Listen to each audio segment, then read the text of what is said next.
And it's a beautiful day for the beautiful game. This match brought to you by Loudoun Economic Development. It is Loudoun United FC hosting the El Paso Locomotive, making their longest road trip of the season, west versus east. Along with the former Premier League star Gary O'Reilly, I'm Dave Lamont. We welcome you to Segra Field. And Gary, this is an interesting opportunity. Both these teams struggling a little bit right now on the lower end of the table.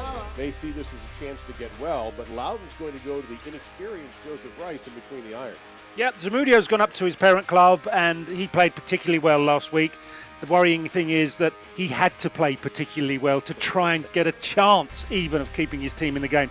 Joe Rice comes in. I think the organisation rate him very highly, so it'll be interesting to see how he performs today between the sticks. So frequently we always talk about who's starting, who's in the 11s. Well, you wanted to talk about someone who is not starting for the Locomotive. Yeah, Ryan Ritchie, a surprise absenteeism from the starting 11. He'll be parked up on the bench, but when he plays, everything goes through him. He goes and gets it from the back, he distributes, he makes things happen. He is the heartbeat of this side. So it'll be interesting to see how they go about their game today with him on the bench. We take a look at the tables first to the Eastern Conference, where we find Loudoun having lost their last 4 after an unbeaten start in their first 3. They have been competitive for the most part. Lost a tough one, playing only with 10 men down the stretch against Birmingham last week, and just -4 in goal differential. Over in the West, El Paso has just the 1 win, and they routed Monterey Bay 5-0. That was a couple of weeks ago, 3 weeks ago to be exact, but they have struggled since then, and even before then. They are the 4th highest scoring team, but they've only managed 1 goal in their last 2 outings, 1 a loss, and most recently they drew with the Oakland Roots SC 1-1. Some good news for Ryan Martin and Loudoun. They get Grant Lillard back. Yeah, because Sargas got sent off last week, so that's an enforced absence in the heart of that defence. So now he's going to have to come in, use his physical presence, use his leadership, and bring this team back to a position where it starts to bag 3 points in one game and not get them drip, drip, drip. They really do need him to lead from the back here today. We mentioned El Paso struggling. Their last 3 games, I wonder if they know their team identity yet. They put 5 in the back of the net against Monterey in a dominant performance. They couldn't score against San Antonio, and then they've only given up 2 in their last 3, but they've only won 1 of them. I know they're a conundrum. I don't think the coach can work out, John Hutchison, what it is that will solve this problem. I mean, they've got attacking prowess, and as I said, with Ryan in the centre of midfield, they've got someone to provide the supply line. It's just a problem. The weather conditions are absolutely ideal for the players and for the spectators at Segra Field. We look forward to 90 minutes and maybe a few more of this USL Championship match. Loudoun hosting El Paso.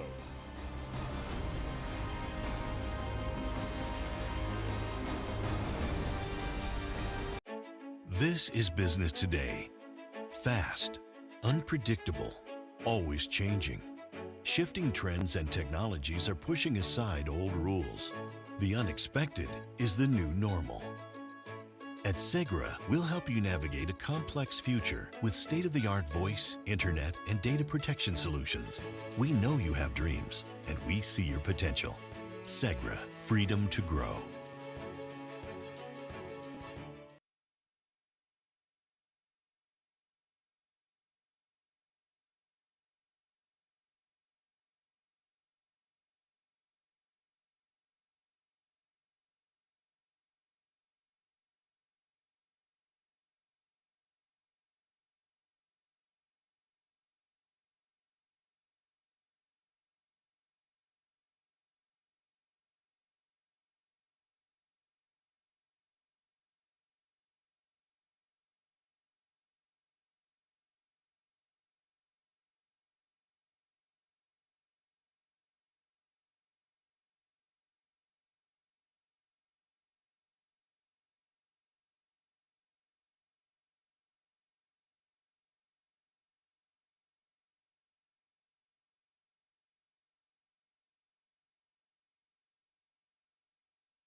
Well, the conditions are perfect, and they are ready. That is Loudoun on the ball. And Simonson ready to go. But, Gary, before we do that, let's take a look at these 11s. And there's a lot of changes for both sides. Yep, like I say, Lillard in for the suspended Sargis. And then you're looking around Diarra, who came on as a second-half substitute last week, starts. Simonson comes in, and Landry in the centre of midfield. And that will be the area, for me, where this game gets dominated. Changes here too for El Paso. Brockback and Fox, they're the only two in the back four that were there in the last game. Luna comes back in, and he's a precocious young talent that I'm very, very keen to see perform on the stage. And Evan Newton is still in between the pipes for that man right there. John Hutchinson, his team 1-5-1. And Ryan Martin's Loudoun County squad 2-4-1. Matt Franz is our referee. And here we go. Under wonderful conditions, El Paso in the pale blue colors. We welcome you from Leesburg, Virginia, Segra Field, in the western suburbs of Northern Virginia. Artificial surface, as you can tell by the ground-up tires. And if you're wondering what that black stuff rising up from the pitch, that's just old ground-up tires. I'm sure they have a more sophisticated name for it. I don't think there is. Honestly, I've never heard of a Can you imagine when name. you're trying to sell this product to someone? It's just ground-up tires. They've probably got to come up with some very clever name. Maybe they've copyrighted it somewhere, and I'm just not aware of it. Some sort. It's a revolutionary new substance. What it does do is makes you work harder with your technique when you receive the ball. You don't get it trapped between your feet and get it stuck, and you have to keep the ball moving. When they first brought this surface out and they started playing football on it, it was causing some problems because occasionally people would get tackled and the stuff would fly into their eyes. Yeah. And you started seeing face shields occasionally until they got that taken care of. But yeah, it's an interesting way to use a recycled product, to say the least. Tell you what I am noticing immediately, Dave. Loudoun's press. They are pressing hard, fast, and high. So we'll see if they maintain that through the course of the game. Well, let's get to our keys to the game, brought to you by Country Buick GMC. And obviously when you have a keeper that has not played at this level, he has played. Rice is not inexperienced, but he limit the pressure on Rice. And for look, I went way back for fantastic finishes. You were probably busy making a living. But in the old days in the NFL, they used to have a 60-second thing called Alcoa Fantastic Finishes. All right. And they would show a wild finish from an NFL game. And that's been the problem we mentioned with El Paso. They're not finishing right now. Which is strange because they have quite an offensive lineup, particularly at the front end. When you look at Lucho, you look at Gomez, you look at Luna, they've all delivered goals, and you hope that they would be able to continue to do that. Some early pressure here. Nice through ball, but that's going to get all the way to Rice. You can see that Lillard is also in good position that time defensively for Loudoun. And that number 15 there in the center, he's the young precocious talent I was talking about just before kickoff. You can see he's super comfortable in possession, and he's already shown he has an eye for a pass and can execute. So very interested to see how that develops in the rest of the game. Something else to watch for after that foul called on El Paso. El Paso, the second most yellow cards in the early going here in USL Championship level with 26. There's a lot of things you could read into that and maybe not find the correct answer. So, you might say there's discipline. You might say they've been harshly dealt and by accruing that number of cards. But I think by the end of this game, we'll know whether or not they're a team that deserves a yellow or three. We'll see if they build onto that or not.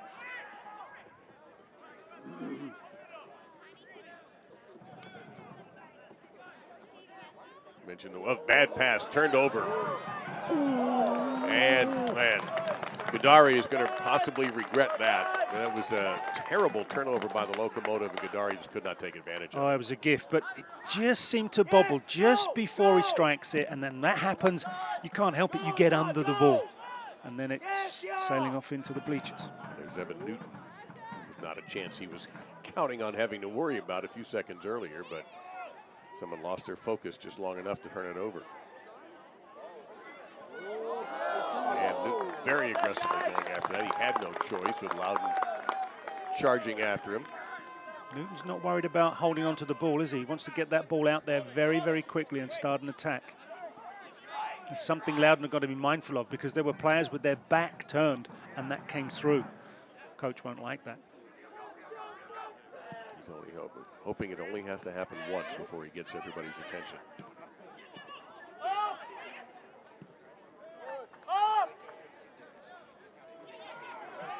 Now a great opportunity here for the Locomotive on charge. Loudoun, a lot of white shirts with red stripes. The flag was up anyway, so offsides there. It's a bad situation for the player to have, because he can see all the way across the line, and therefore Lucho should be able to go, you know what, I take a step back. I don't step forward and put myself in an offside position. Joe Rice, who went to college at Virginia Commonwealth, getting his first start this season, his first appearance in USL Championship. He has played in other USL divisions, so he's not inexperienced. It's not his debut, as it were.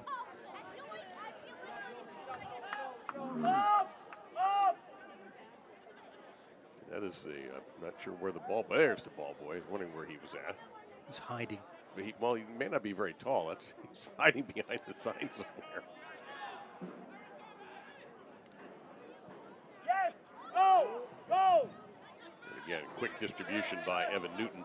It was played by the keeper.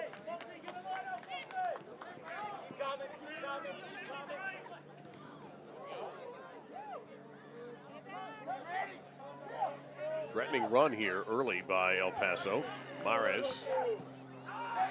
coming away with it, Loudoun County. Deary having to do a lot of work chasing back there. I'm not sure he was overly keen to want to do that. Don't blame him.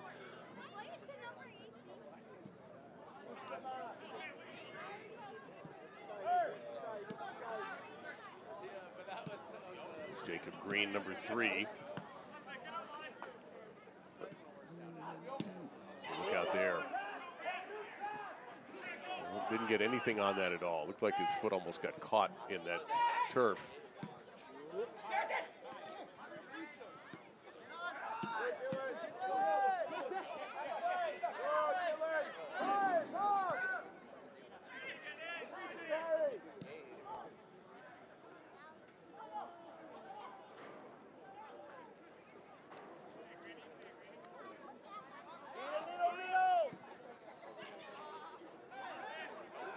Referee's allowed that play to go on. Surprised. That looked like a clean push, but it's going to be a big opportunity here for Loudoun. They've got numbers ahead of the ball. They certainly do. But a disappointing effort that time is Gadari. Not sure where he was trying to go with that, but he's going to end up earning a throw-in deep into El Paso territory. I mean, it's great that they're there. They'll be frustrated they haven't created a solid opportunity. What I think the coach would be happy with is the numbers that have got ahead of the ball very, very quickly. And it didn't look like they were being tracked either by the El Paso team. The referee Franz wants that throw-in taken from a particular spot.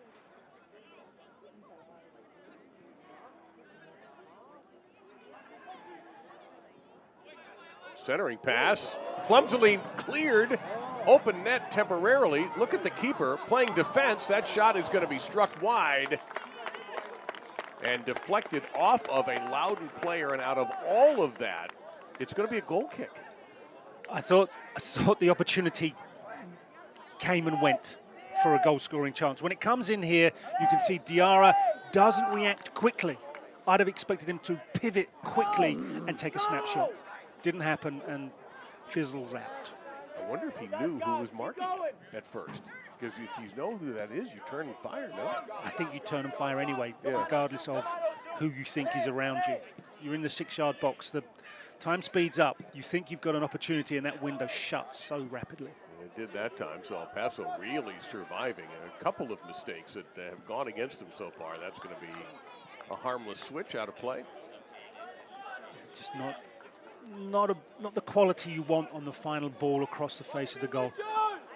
Well, we talked about it already. Fantastic finishes, and we haven't yet seen one for the Locomotive. Of course, we're just 9 minutes in here on a perfect evening in Leesburg, Virginia. Two teams are searching for their identities. Loudoun having lost their last 4, beginning the year 2-0-1, and El Paso with just the 1 win. That was 3 weeks ago when they overwhelmed Monterey Bay FC 5-0. Mares, can he get there in time? Yes. Trapped down there by Gomez. But so far, the passing not crisp for El Paso early. Aggressive, yes, but accurate not always. They're looking for a forward pass, Dave. That's always interesting. Sometimes you can't. You've got to play it backwards or play it across. But they look as if they're intent to get a forward pass as many times as possible. But at the moment, Loudoun have got a structure in there that's holding quite tight. We'll see how quickly before Newton gets rid of it. You're right. He's not wasting a second. The second he gets rid of it, it's the proverbial hot potato. Yeah, he's on a one-touch regime, isn't he?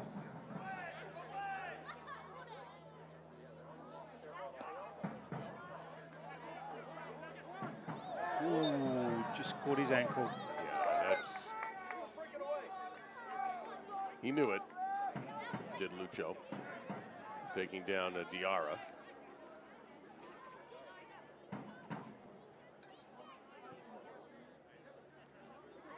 Yeah, that might have been actually Francois, 23. Yep, it's Francois. Call for the foul on Diarra. Low effort there, and Newton in position. And that's Simonson, who's pushing forward in as many opportunities as he can from midfield. It looks like he's been designated the link man for Diarra and Liadi. See Gadiri here, number 21 at the bottom of your picture. He doesn't seem to be pushing on at all high. So El Paso are able to come out through Newton into the left back spot with Brockbank and build their attacks from there with ease. Yeah, kind of a regretful kick there by Joe Rice will lead to a throw in for the Locomotive.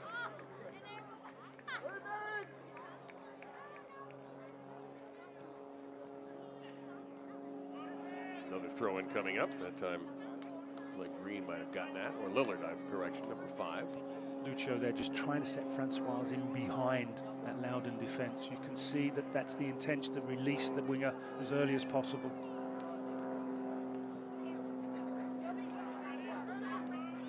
That was dangerous there. Loudoun, if they've been able to get possession, might have been able to get a breakout going. Instead, Hines is getting the start today. Now in his 101st USL Championship appearance, his 100th coming off the bench in the game last week, though he draw with Oakland. The middle, Morris not able to control it. Another throw-in coming up here for Loudoun. Do you draw any theme here in the first 12 minutes? It's a little bit frustrating because neither side are able to get an established pattern of play in the first 12 minutes. I think you can see what El Paso are looking at, particularly with Francois on the right-hand side. They're looking to release that. Newton, one touch, and you're seeing him filter it out to the left back as regularly as he possibly can. Meanwhile, with Loudoun, I just think they're still in that funk to a certain extent where they're not quite sure what their brand, their pattern is, just at the moment. Dancing down the line is Aaron Gomez. He'll try to center it, and hustling back beautifully was Jacob Green to interrupt that pass and set up her first corner kick of the evening, and it'll be El Paso taking it. He does well here, Jacob Green, because if he doesn't, that player's in and running into their 18-yard area, and is going to give Joe Rice a lot of problems. So we'll see what the Locomotive does here with the set piece. That'll be Dylan Mares, who has 3 goals and an assist on the year. Comes out low, dangerously in front. And there you saw a little window on Loudoun's problems, defending at set plays. All of a sudden, no one tacks the ball. It gets scrappy. The opportunity becomes theirs, yours, ours. And you know what? And that's when things invariably go wrong. And they got away with that one. So both sides have had some a little bit shaky moments on the defensive end. A few minutes ago, El Paso with a terrible turnover. The Loudoun missed the shot on the long shot by Gadari was into the stands. Here's Green down the right-hand side.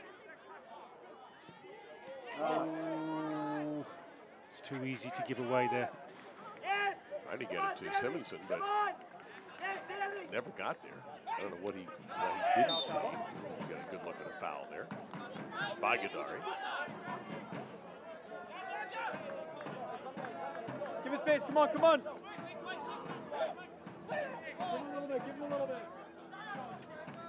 You can celebrate And join Select in celebrating its 75th anniversary. Select is proud to be the official match ball supplier of the USL Championship. Choose what you play with at www.selectsportamerica.com. Select, League's choice, player's choice. With Gary O'Reilly, Dave Lamont looking for our first goal in this USL Eastern Conference versus Western Conference battle. Loudoun, the home team against the El Paso Locomotive, are making their longest road trip of the season from extreme West Texas, right on the Mexican border, to the western suburbs of Northern Virginia. What I will tell you, Dave, is Coach Martin will not be impressed at the number of times his team have given the ball away in central midfield areas with simple passes across the field. We always say never play square, never play across in centre midfield, and that's happened at least 3 times already.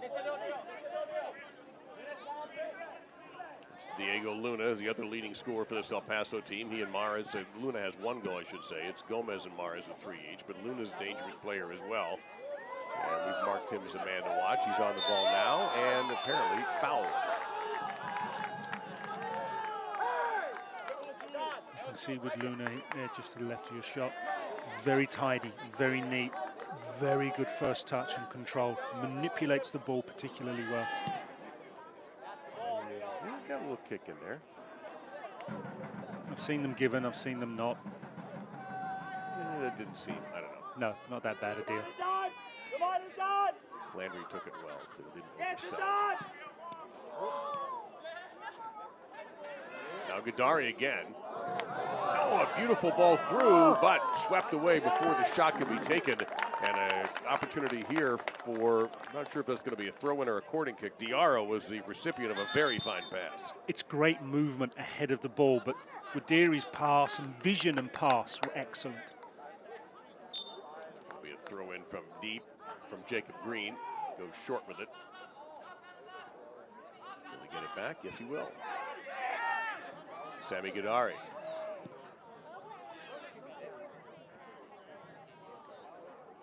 Got to think that sun could be causing an issue too. Sun down in Virginia. You can see already shadows, but then there's periods where it's even difficult to read some of the uniform numbers because of the brightness of that sky. Looks like it'll be set up for a beautiful sunset when we get to that, though.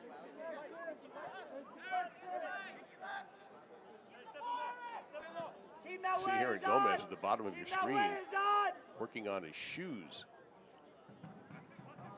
Actually, it stepped off the pitch momentarily. I don't know whether he blew out a tire there or what. Almost another major turnover by El Paso in their own end. Second time they have just let the ball go into Loudoun possession. This one's going to cost them a corner kick. Concentration, those unforced errors that drive coaches bonkers. Now, what have Loudoun got? What have Loudoun got in terms of a set play? Do they make movement towards the near post? Do they hang on the far post? Have we got someone who would be aggressively attacking the ball? Left-footed in swinger. Far post. And well, if it somehow Viade had made that, we'd be talking about it for weeks. But that was a difficult opportunity, to say the least. That's a high tariff technique, that one, Dave. And you know what? I don't mind him trying that, because in those areas, in and around the 6-yard area, try it. Really do. You must try it. What's the expression? You miss 100% of shots you don't take. Nicky Downs. Simonson. A little bit of a build-up here, comes to a crashing halt. But no one attacks the ball. When that ball comes in, there's no one making a direct run to the near post. There's no one making a direct run to the central goal. There's just players kind of stood there waiting to see what happens. For development like that, you must be proactive and attack certain areas if you don't exactly know where the ball is going to land. One final already in the books tonight in the USL Championship. Detroit defeating Red Bulls 2-0. Everything else in the league will start after our match, including Hartford and Indy 11, about a half hour. Lou City and Pittsburgh also today. That should be very interesting. That's a big deal. Yep. That's the big game. And talk about road trips. You've got San Diego, Tampa Bay. But in the west coast of Florida. And Joseph Rice has not been seriously tested in the opening 20 minutes in his season debut. You'd be happy with that. Well, you called the Birmingham game. If one thing, Loudoun gave up a lot of shots in that game. Birmingham was able to win finally 2-1. It ended up being a very competitive second half, but I do remember they tested over and over again. Yeah, Zamudia had to work a lot harder than he wanted to. And he did produce a couple of excellent saves, if I remember rightly. Save a penalty? He did save a penalty. Yeah. Not quite the same level of threat right now from El Paso. I've got quarter in right now.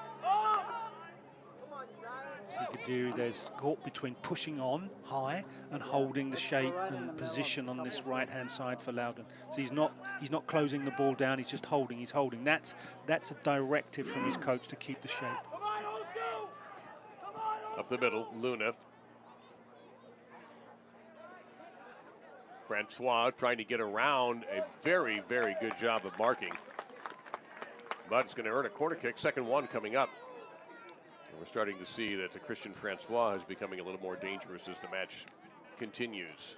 Well, you can see that it's not a default pass, but more likely if they get the chance to bring him into the game, they do. They like the idea of bringing him into the game. That's something that they've obviously worked on.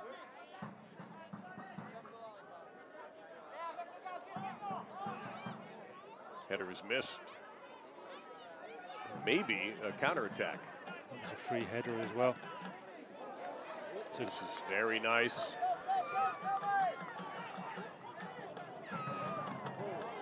Cross, not up to snuff, and El Paso able to sweep it away. At times, Loudoun has passed the ball very well, but there's a lack of finishing for both these sides in the early going here. Although we're coming up to about halfway into the first half. Not that early.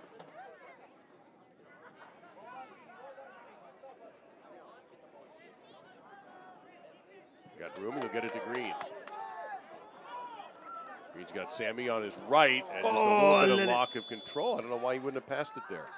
What happens is he's got caught with looking up to try and find the pass, and he's let his touch go. So he's just overextended himself and lost possession. Because at the moment, it's Loudoun that are looking the more dangerous when they attack. When they come forward, you're thinking, When El Paso come forward, you're thinking, maybe, maybe. And that's kind of where it is right now. So, they need to, when they attack, have more purpose. I can imagine their coach is not particularly happy, John Hutchinson. 3 shots for Loudoun, none so far for El Paso. Although no shots on target yet for either, obviously for Loudoun, none for El Paso. But El Paso winning the distribution battle, but that's not really showing up very much in the quality of the distribution either.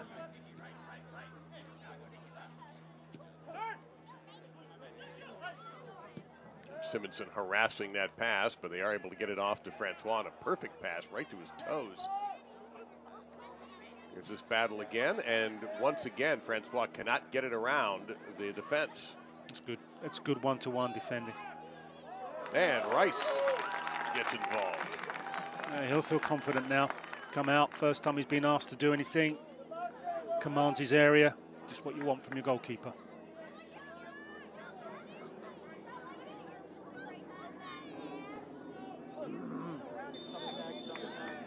Shove in the back. That's getting a second whistle and a lecture. Get a finger wag as well. Watch this. Let's see. Well, they could. I don't think I could repeat what Brockbank just said, but. Did he disagree? Yeah, I'd say so.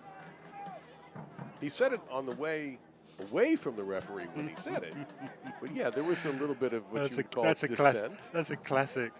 Say it as you're walking away, and then say, "No, I never said that, ref." Prove it. Well, the announcer said it. Yeah, what does he know? No touch, no touch, no touch. Hey. You got it right here, right in front of you. I always found it interesting. Of all the officiating, you don't really see anything quite like a soccer ref lecturing a player during a match while the clock is running. Yeah. You know, sometimes you see officials will jaw with a player or a coach, but the coach is not really readily available to scream at the referee. That's what the fourth official is for. It's the conversations between players. Some referees are quite chatty. I've seen, Some of them don't. Some of them do. Someone will give a commentary on how good you're playing. I'm sure you enjoyed that. Yeah. Imagine what the player's response to that would be. Well, a commentary on how you're refereeing would be my answer. It did go along those lines, yeah. And unfortunately, a player can't pull out a yellow card for dissent. Look how easy it is for Loudoun to play long passes like that. There's no one putting pressure on that back line. Diarra got rid of it. Gets it back. Clever, clever. Wild spin on that ball, and finally El Paso able to get control of it. There's been some danger from that left side of the Loudoun County attack. They haven't been able to get one on frame just yet, but they have been pesky. Diarra, number 12, Liati, number 18, is one that bears watching. You're free, you're free, you're free, you're free. And someone we're looking forward to seeing, Zane, later tonight, when the lights go down, or the lights come up, I should say, and the sun goes down. We might see a very dangerous substitute for Loudoun County, a young player from the Ivory Coast who's extremely promising. Yeah, they've got high hopes for him, along with Diarra.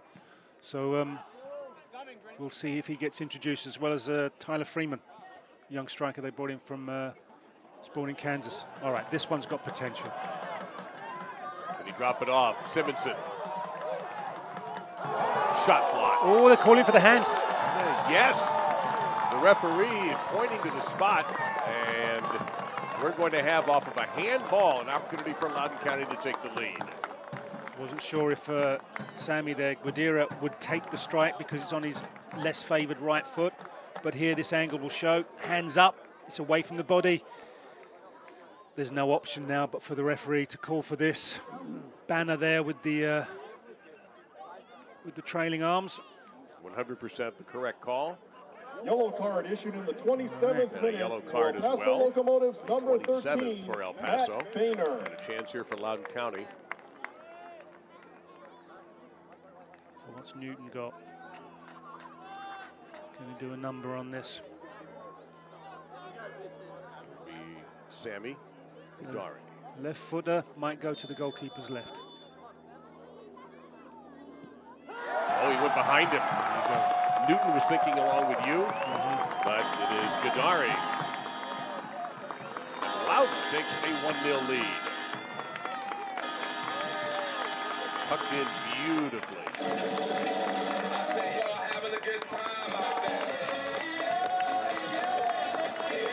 Just opens his body up at the last moment. Tries to throw the eyes for Newton to get him to go the wrong way. He buys it, slides it calmly. He's had a lot of work to do so far, Guadiri. Tracking back with Hines down this near side. All right, so what do we know about Loudoun?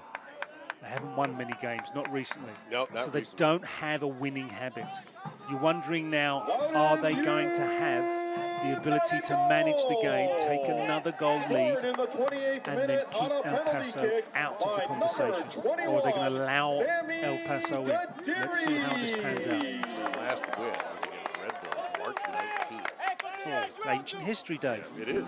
It was so ancient. That was the opening weekend for the NCAA basketball tournament. That was a long time ago. And then they followed up with a draw against Miami, and they haven't won since. They have not won in the month of April. No, they've been on a drought.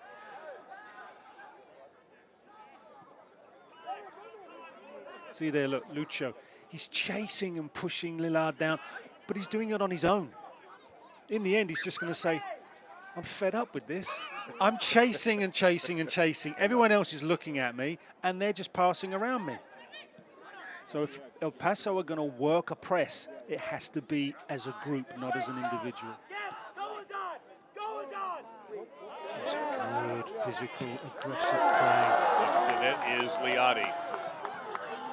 Will he take the shot from there? He will strike, and he will miss. Ball is still in play. Nope, it's going to spin out, and man, what a great opportunity. He knows it. You can see the look on his face. He has options inside that are opened up. Simonson's come back in towards him to support him round about the penalty spot, and instead of being locked in his mind to take the shot, he could have set someone up who's got a larger target to aim at. Well, the ball had somehow hit someone from El Paso, so Loudoun earned the throw-in, but we've gone from one end all the way to the other. And again, once Lucio, look, he's thrown his arms up in the air, says, I am running my socks off, and you're looking at me. So if he carries on doing the chase, then all credit to him, because it's hard yards. It's hard yards when you're up there chasing on your own. And frustrating, I would think, because he's not getting a reward. No, and he's not getting any support from his teammates. Yeah. It's different. You'll chase and chase if you think everybody's on the same page as you. So my question is, obviously, his teammates must see this. Why aren't they rallying to help him would be the question that we don't have an answer for yet. You'd think that somebody would go, man, he is. Let's give the guy a hand, as it were, or whatever he well, needs. don't do that, because that could be a problem. Yeah, we've already had a problem with the hand. Exactly. But look how easy it is for Loudoun to get out. Yeah. Because Lucio's just unable to close everybody down on his own. There's that left side again. That's been the property of Diarra and Liati. And they have worked very well to get that ball left. Simonson, nobody seemed to want to make a hard enough effort to get it. Now El Paso with a chance to break out here. They've got some numbers. Chance to the right. That's Francois. Francois, if somebody had closed in there, that would have been something special, but it's just going to spin harmlessly beyond the end line, and a goal kick coming up. It's an Eastern Conference clash at ESPN Deportes when Detroit City FC welcomes Birmingham Legion FC. Don't miss the Motor City taking on Magic City Friday at 7 Eastern on ESPN Deportes. Just allows that to run too far ahead of him, Francois. I think if he was able to retain more control, he could have changed up, maybe a little chop inside, could have got something going in behind the Loudoun defense. And Green takes a tumble, and Gomez will be hit with a foul. Green helps him up. It was one of the first times in this half that Christian Francois hasn't had Samaki on top of him, as the two of them have battled. No, it's been a good cameo. Yeah. It's been a good cameo of how you defend against a player who wants to use pace to get past you. At the moment, Francois' trick is limited to go outside. I'd like to see him, if he takes on Samaki there in that position, to fake outside, come inside, because he's not done that yet, and that would really throw things out for the defender. An ambitious pass, just a little bit too heavy in the touch, and Evan Newton will take care of that. Get it off to Nick Hines. 33rd minute, Loudoun on the PK by Sammy Godari with the lead. Trying to break a 4-game losing streak. You see how the ball gets stuck on the surface because it's not rolling smoothly. The other thing is, now we're not going to have any rain tonight, but if this were a wet field, that really gets skippy. Yeah. And there are bounces that you're not expecting unless you're used to playing on that kind of surface in the rain. Oh, no. So this is when you play on this surface as a traveling team like El Paso, and you're not used to playing on these sort of surfaces, the advantage obviously lands with the home side. El Paso winless away from West Texas.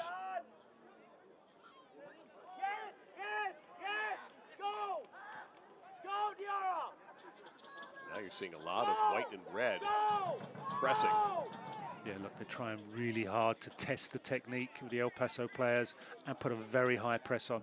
What it does do is, you see here, the gap between the players that are putting the high press and the defense is enormous, and is an area for El Paso to exploit. I think if you're Loudoun, you have to feel like if we get up 2 on these guys, they're having a hard time scoring. In the meantime, trying to build up an equalizer. Looking for a shot, and Lillard slammed the door shut that time on Gomez. Shot from distance, that's going to wind up way, way out of play. So a counter attack that time by El Paso Locomotive. It ends up in a goal kick. That shot from what, 25, 30 yards? It was a long one, yeah. Born of frustration, because they can't break down Loudoun's defense. They're not getting in behind enough, and if they do, and Francois crosses, there's no one on the end of it. So you get frustrated and you take pot shots from distance. Gomez, you can tell from just around the 18 mark, wanted to shoot, and Lillard just gave him no opportunity to do it whatsoever, so they ended up taking a shot from much longer distance and not even coming close. I mean, Loudoun's defensive work today has been way better than last week. Which makes Joe Rice really happy. Simonson just outside, he'll fire, and that's going to go almost out of the stadium at Segra Field. Yeah, I suppose it's worth an effort from Simonson from that distance. I'd just like to see when that ball comes across the face of the goal, a Loudoun player actually attack it. They're being quite passive and waiting for that ball to come to them. You've got to go to it and make things happen yourself. It's an easy call for our referee, and more. Landry getting a quick word, but no booking. We had the one booking so far on Matt Banner for the handball in the box that led to the penalty kick that led to Loudoun taking the advantage here, 1-0. But otherwise, no discipline. And actually, clean game, really. All the fouls, no big, heavy fouls, no controversies.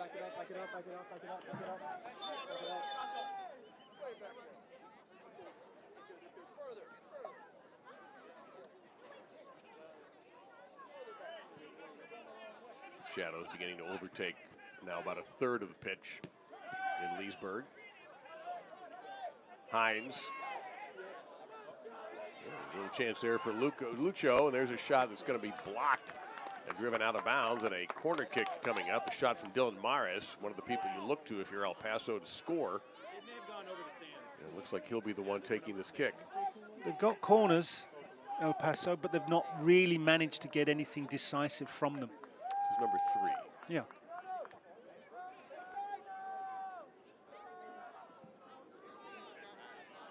Some wrestling in the box. Quite a bit, and enough to draw a foul on El Paso.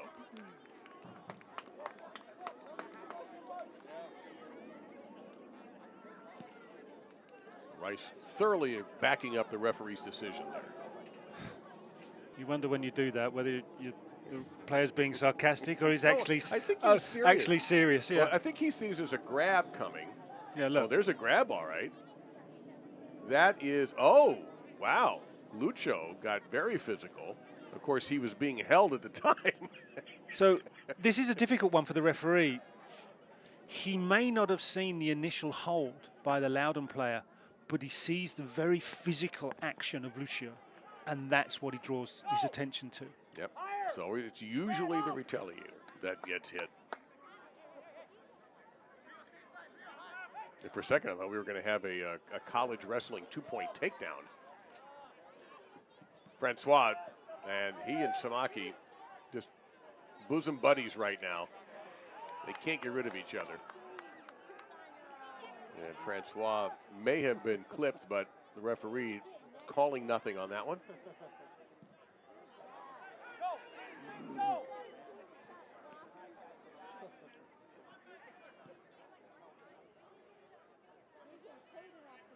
They seem to get so far, El Paso, in their development and up the field, and then kind of run out of ideas.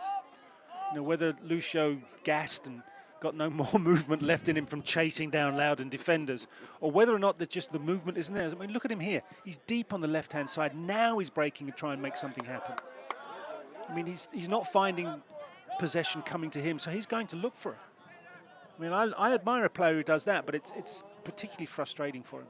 And tiring, I would think, in addition. I mean, can he go a full 90 doing something like that? We'll see. The thing is, but when you go chase, and you find the ball comes to you in an attacking area, sometimes it comes to you and you think, I'm absolutely gassed. You know, I've spent all this energy doing that. When I need it, I don't have it.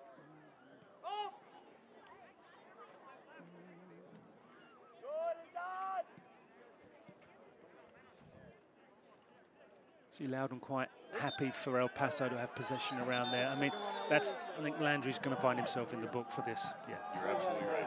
That's our second yellow, first on Loudoun County. And not on Husso Landry. I think And the referees looked at Landry and gone, well, you've done here, here, here, and here. Have one of these.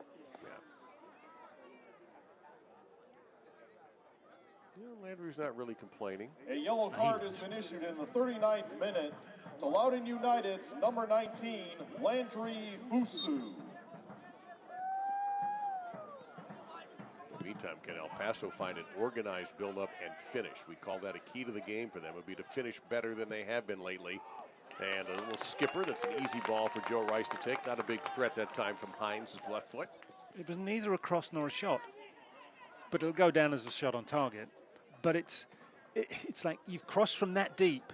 You've not got behind. Everything's in front of the defense. You're not really giving them any problems to really. They can't solve.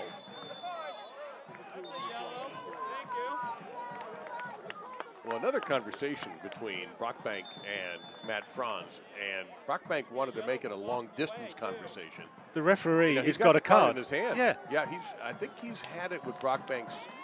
As much as anything else, his dissent is probably what earned him that one. Just a guess. We would call that talking yourself into the book. Yeah. Yellow card issued It in the certainly would seem 40th that way. minute. Brockbank, I saw the foul. It wasn't a major Number foul, 2, and he just kept running in the other Brockbank. direction. But when the referee wanted a conversation, Brockbank was not interested in engaging him.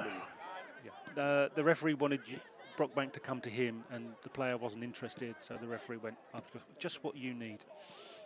I didn't see what Simonson did. So when Simonson rotates out, allows the ball to go with him, it looks as if he may have caught the player in the face. Now, unless we get a replay and some nice slow motion to go with it, it's tough to say. Now, I don't think the referee has seen what's happened. All he knows is the player goes down. We'll take a look at it and All see. right. Now, there's no booking here. No.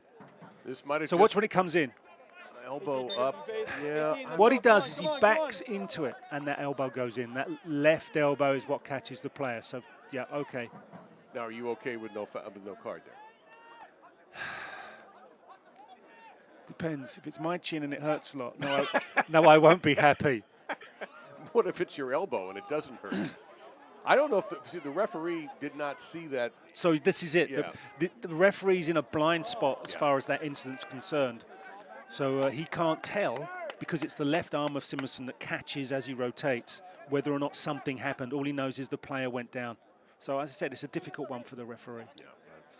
Matt Franz is our official. He's handed out 3 yellow cards in the first half so far. And one of which led to a penalty. I don't think unfairly. No, I've no complaints at all with him. I just thought that was interesting that he didn't book him, but you can't book what you can't see. Yeah. What he does is he logs it in his own mind, and if there's another incident where it looks similar, he's thinking, no, I'm not having history repeat itself. Or maybe he saw something and did not think it was egregious enough. Meantime, danger here. Finally for El Paso, a beautiful run-up, huge save from Rice. And Loudoun stays in front. A vicious run by Diego Luna, and Rice is equal to his shot. And this is what I've been waiting to see. Whether this player has a little bit of magic in his feet. And we know the answer. He skips through 3 defenders. And the thing is, when you're in that situation, they can't touch you. And if you've got good, tidy, quick feet, then you will dance your way through. And now some more danger here as Hines, double marked. That was by far and away the best run so far for the Locomotive, but Joe Rice able to get out and control Luna's shot and the rebound. That's an interesting clearance, isn't it, from Good Harry? I don't think it's quite what he meant. Gomez, a little bumping going on there with Liotti. And Liotti, physical play, earned the ball for Loudoun County, who lead 1-0 in the final moments. All right, we've had a spell where El Paso have dominated and gone forward. No, the lines person, you thought and you did and you thought again. Yes, like to have seen that go up quicker, but we got there in the end. Just thought. The call was made for him by the El Paso defense. And he did hesitate, but ultimately the call was made. What we saw there was El Paso having a spell of play where they were attacking and having territorial advantage, all of a sudden nearly getting caught on a classic counter. They've scored 14 goals this year, but only 1 in the last 2. And 5 of those goals were against a team that, let's face it, is not on good form right now in Monterey. That's an immediate booking. You're not going to end now. It's going to be Hope Gunn who got hit with the call. He's wondering why it's not the El Paso player who slapped the ball out of his hand. He was looking to give the ball back, is what he will say. The thing in the end, leave the ball alone, turn around and walk away. And otherwise, the referee, if the referee's now in a bad mood, you're getting a yellow card because. Well, let's see why. He's right, so in he a picks bad it mood. up. He's trying to give it back. Look, you've got Gomez slapping it out of his hands like that, and he's trying to give it back. So the referee there, I think, is. Why wouldn't he give it to Gomez if he's going to give a card at all there, I wonder? Not that Gomez did anything more than what a kid would do on a playground. Yeah, But I don't know. That was an I don't know. interesting one. I don't think the referees managed that particularly well, but No. we'll get. That one might have deserved a quick, hey, knock it off. Yeah, And, that's that a would- talking to rather than a card for me. Yeah. But you mentioned it. If the referee's in a bad mood, he's all of a sudden been handing them out lately. Yeah. Like Bed Bath & Beyond coupons. And 2 minutes of stoppage time is the referee's decision. The fourth official has indicated there will be 2 minutes of added time to the end of the first half. 2 minutes. About halfway to ending a 4-game losing streak. Oh, this is stretched El Paso. There's no cover on the fullback, Hines. And now he's going to chop inside Gadiri. Oh, didn't should get it. You could see have it gone coming. aerial. Should have gone aerial to the, because Simonson's run has dragged players across the 18-yard area and created space behind. Luna, who had that one great, incredible threat that was stopped by Rice earlier. Now El Paso trying to shape in what might be their last thrust of the half. Francois, and there he goes to the middle. Hines. Thought he might strike that for a second, but Lucho. Give and go. Hines catches up. Dangerous cross. Nobody in blue.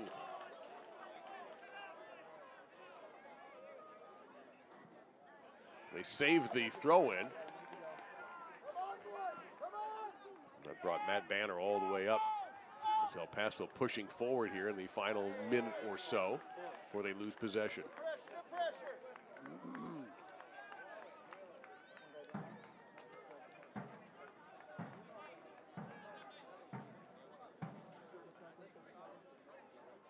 Night to begin in the high 60s, and even despite the relatively mild temperatures, we see one of the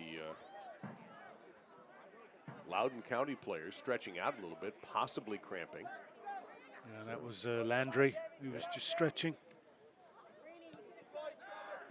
We'll have a nice 15-minute break or so to get all the stretches in he wants. Dangerous here, Luna. Center. Oh, I I thought he thought put that, it. yeah. Yes, I we think- both thought the same thing. Yes, we did. Samaki had just knocked in an own goal. Well, El Paso has really put on the press, and this will be their last strike here.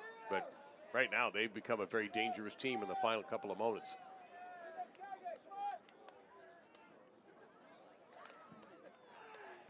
Header. Okay, he's good to goal kick. Yep. And that'll probably be, we'll get the whistle here in a moment. It looked like Gomez got the header, but it was just off the mark. But where has this El Paso team been? This looks like a team that is fourth best in U.S. on offense with 15 goals. And we have the halftime whistle.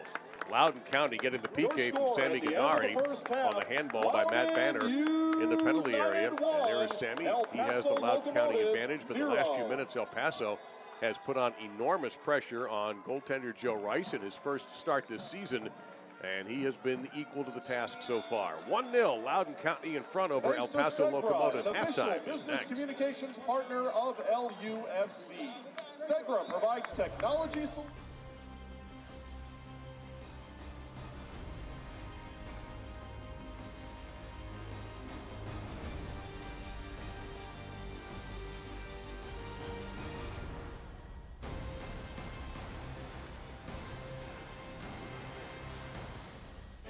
This is business today. Fast, unpredictable, always changing. Shifting trends and technologies are pushing aside old rules. The unexpected is the new normal. At Segra, we'll help you navigate a complex future with state-of-the-art voice, internet, and data protection solutions. We know you have dreams, and we see your potential. Segra, freedom to grow.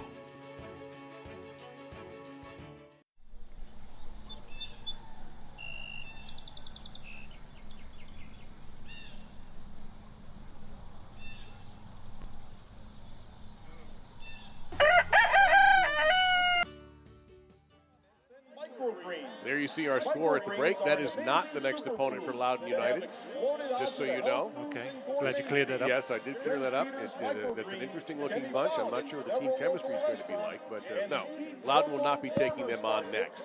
We do want to tell you about tonight's player spotlight, though. Zad Liadi, new to the team.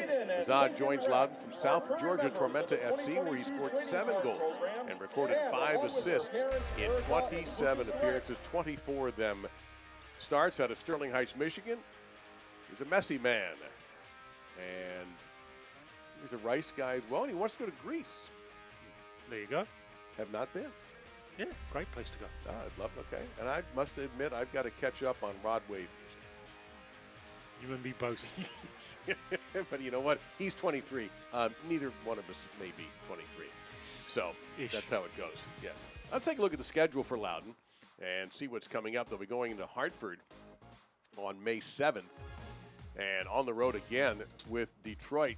And Detroit a winner tonight over New York, then a Memphis squad, Charleston Battery, and then Red Bull. So a big homestand coming up after a couple of road games for Loudoun. But if they can see this game through, get the 3 points, then going to Hartford, who are struggling big time, they'll feel that maybe they can start to string a couple of W's in that column, and that's going to look a whole lot better for them. And New York was their last win, so they already know that when they get to June and they get the Red Bulls at home, they can perhaps conquer them again. For El Paso, the long road trip will be over tonight, and then they'll take on FC Tulsa and the Galaxy. So a couple of games in a short period of time for the Locomotive, both of them, however, in West Texas. That's going to be a tough road trip. Yeah. Taking on Pittsburgh. I mean, they're strong. They're as strong as it gets in the Eastern Conference right now. So them and Louisville, just be, a couple of days in between there. Tulsa and the LA Galaxy second team. It's, you've got to manage your recovery, manage your assets, make sure that you can get them all going. Yeah, that's 4 games in 2 weeks and 5 in 17 days. And they've already played Sacramento and Las Vegas, having lost at Sacramento 3-1, and a wild game in El Paso against Las Vegas that was 5-4 final. El Paso looking for a goal. The last couple of minutes, they were actually the better side, but could not get into the back of the net against Joe Rice.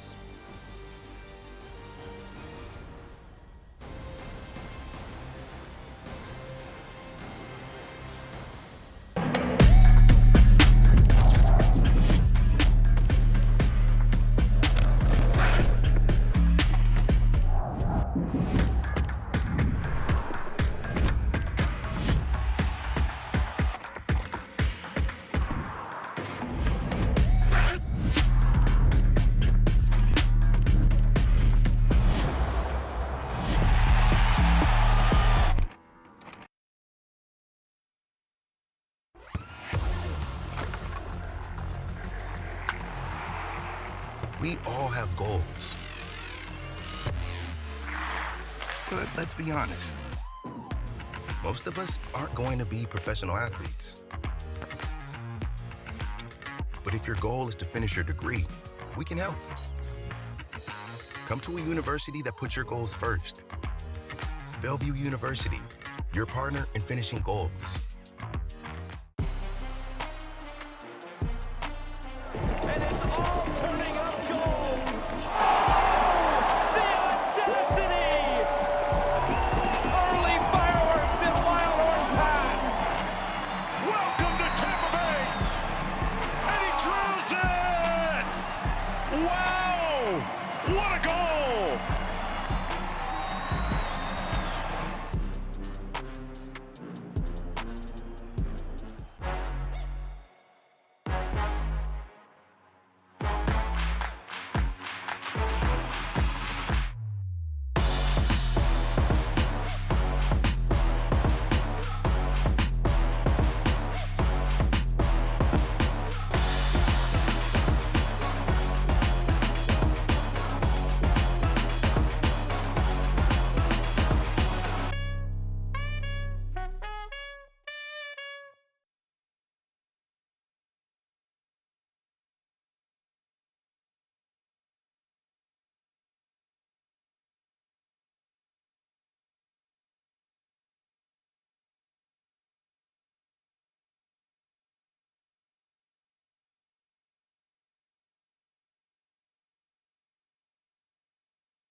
And folks intently studying their programs here in Leesburg at Segra Field.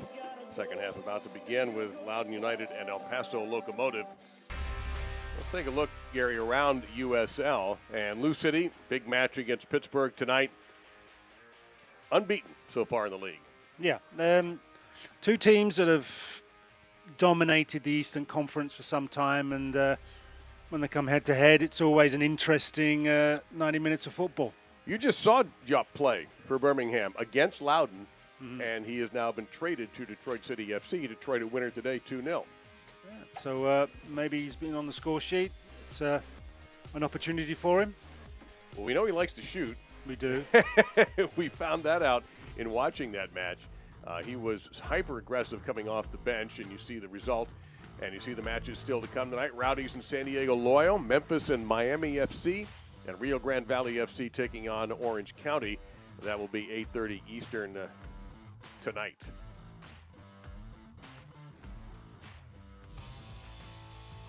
And on ESPN2, Phoenix and Tampa Bay. That ought to be a lot of fun.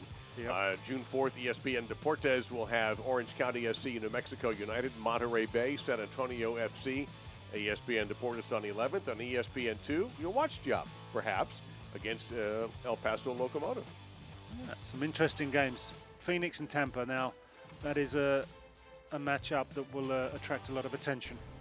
And Diop didn't not only show up for Detroit City, he started today against Red Bulls. So an opportunity for Diop. He was put immediately into the lineup in Detroit's victory. We'll get you set for half number 2. It's just about ready to go. Loudoun leading El Paso 1-0.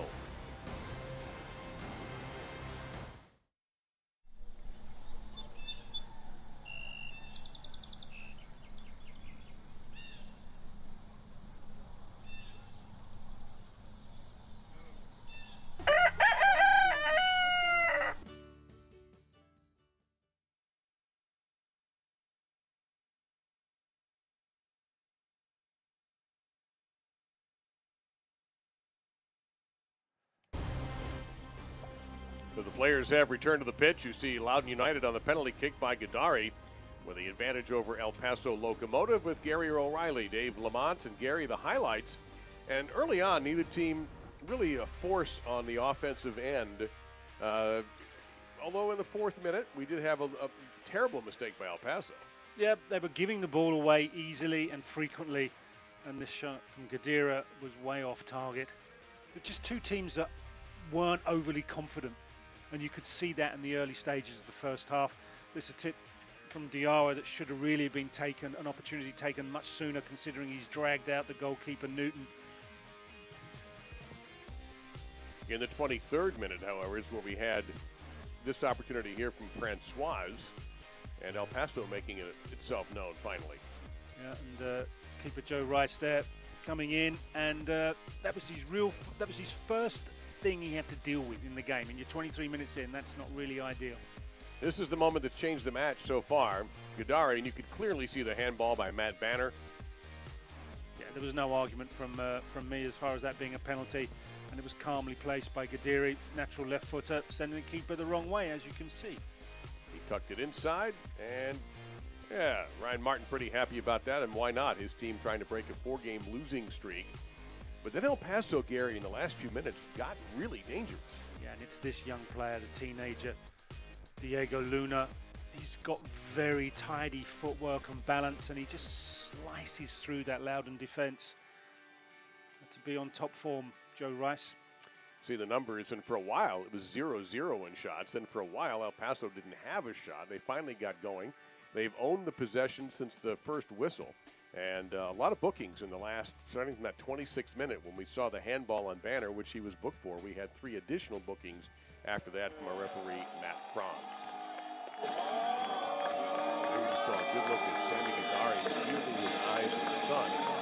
So when you pan to the main game camera, you'll notice now the difference from what you may have seen at the end of the first half with the sunlight and the shadows will be a bit dramatic, so the players will be dealing with that. Yeah, low sun can be difficult if it comes down the field, but I think on this occasion it comes across the field, so it's maybe not so impactful. Start to watch. Let's go. El Paso Locomotive in the light blue with white numerals. And Loudoun County in their white kits.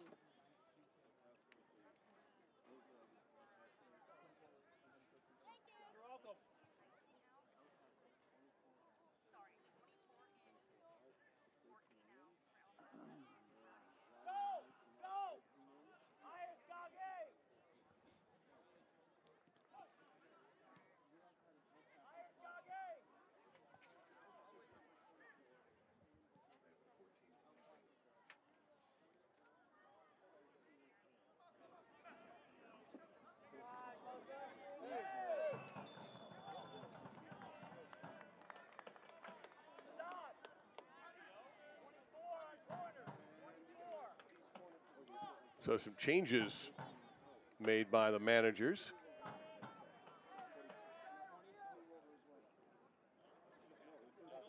Jeremy Garay is in for Landry, who did pick up a card. I mean, he was stretching, if you remember, Dave, Yes, towards the yeah. end of the half, and I think that's probably a precautionary measure from Coach El Paso Martin. Substitution to start the second half. Exiting the match, number And 13, Yuma in. Matt Boehner. Entering the match, number 24, Yuma. And Loudoun United substitution to For start El the second Paso. half. Exiting the match, number And 19, those substitutions Landry brought to you by Husu. Segra. Entering the match, There is number Yuma. 14, Jeremy Garay. Very experienced player, All come out of Spanish substitutions are football. brought to you by Segra.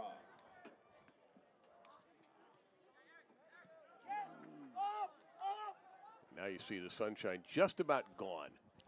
It might be a patch or two over the stands at Segra Field, but the field now almost completely in shadow.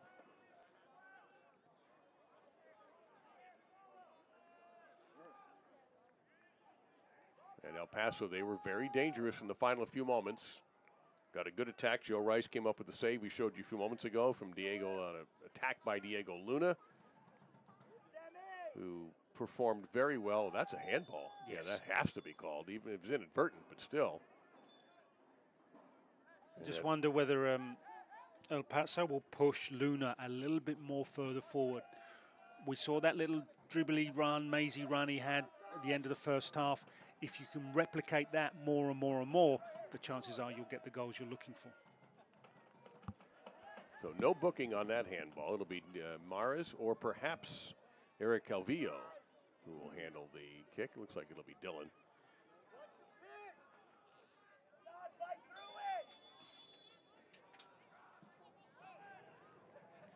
Header, not going to get all the way to the goalie.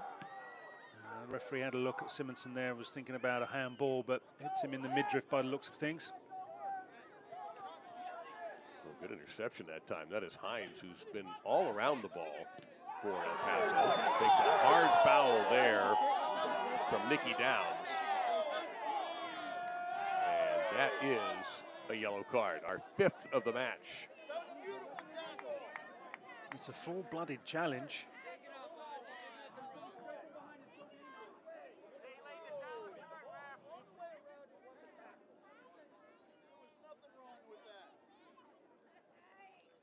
A yellow card Taking a look, has been this is issued too in the heavy. 49th Oh, minute. yeah, I can see Loudoun that. United's number Doesn't get much of the 15, ball, does he? No, Nicky no. Downs. He got a lot more person than Pelota that time, did Nicky Downs.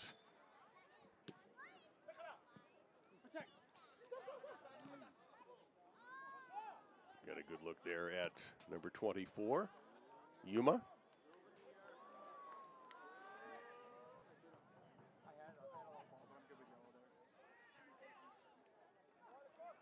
They brought him in for his experience. He's mid-30s now, Yuma, so you just want to try and manage it. Plus he's tidy on the ball, you know, having played as a defensive midfield player a lot during his career.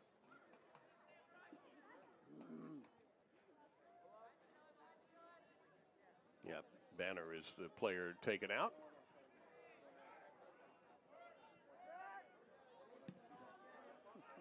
Again, another ball across the center of midfield that gets intercepted. I was just about to say, if somebody just sat down to watch this game, they missed the first half. That kind of summed up El Paso's most of their attack was that little interception right there. Repeat offenders. recidivists. There you go. Center there. You could see the goal was to get it to Liati. It was interrupted. Liati is drifting off behind the defender, not trying to get in front of the defender and be first to the ball. And that is a problem.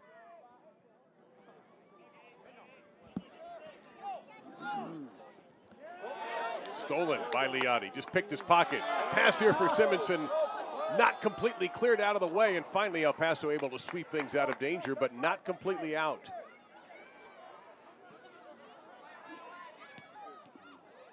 That clearing didn't make it either. Gadari. Downs. Turn and not much on that shot that time by Liati. An easy save for Evan Newton. Goes down as a shot on target, but it should have been so much more. Worked the keeper much better than they actually did. And El Paso, who left the pitch in pretty good form. Different team has come back out. They've gone back to their early habits in this match of turning the ball over, and they cost them again. Lillard, good strike for Samaki, and he is stripped by his buddy Francois. Those two have been side by side all match. Simonson, clever pass here. Liati trying to get it to Diarra, but could not. And Garay got a little piece of that. He has it now. And Loudoun keeping the pressure on. They have to feel like 2-0 might be too much for El Paso to overcome right now. Lillard lays it off beautifully for Samaki. Samaki's centering is knocked away. And there's Francois and Samaki. Throw-in coming up here for El Paso. But Loudoun, excuse me, I thought that was El Paso's throw-in. I thought it did come off El Paso player last, just brief, just faintest of touches. Well, the linesman and the referee agreed with you. Oh, good ball there, and Simonson looks like he hit it off his heel and his hand completely by accident, but it's going to be turned over and it'll be Locomotive ball. I think he gets called on an offside, but just applied a period of pressure, didn't they? Quite a bit. Loudoun, but the trouble is when you have these periods of pressure and you don't come away with a goal, you wonder if your opportunity is gone and you get another chance. Whistle there in favor of El Paso. And once again, you see how quick and tidy Diego Luna's footwork is. But he's doing it there. Doing it out there where it's not really going to trouble or hurt Loudoun. He needs to be up in these areas right now where he is. Calvillo dropping it off for Francois. Rockbank. Good defense that time from Samaki. And that's harmless. You can see what he was thinking, but it's the execution of that final pass that's let them down. And I think that's been mainly one of their biggest problems. They've got to that final area and they just don't seem to have a pass that can solve their problem. This is gorgeous. And you can see the referee indicating a foul as we followed the ball. I think he was waiting to see how this is going to turn out. This is a dangerous position now, a set-piece opportunity coming up for Loudoun.